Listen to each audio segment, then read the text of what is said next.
Hi, welcome back to Stuff About Tutorials. Today we're talking about how to share your Threads profile. Maybe you're excited about the content you have been posting and you want to show it to your friends and family. So today I'm going to show you how to share your Threads profile. Check video description and I will try to leave the written instructions. So let's start. First, open your Threads application and log into your account. Once you're logged in, tap on this profile icon located at the bottom right corner of the screen. This will take you to your profile page. In this page, you will see this Share Profile button. Simply tap on it.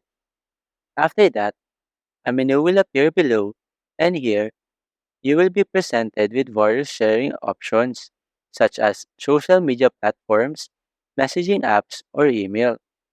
Choose your preferred method of sharing. For example, I will share my profile using email. Here, you will see that Threads generated a link to your profile.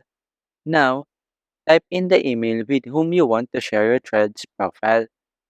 Once you have entered your recipient's email address, simply tap on the send icon to send your Threads profile link to your selected recipient. After that, you now have successfully shared your Threads profile. There you go. If you wanted to know how to share your Threads profile, that is the easiest way I know how. If you know another way to share your Threads profile, leave a comment below. Also, be sure to subscribe for more videos.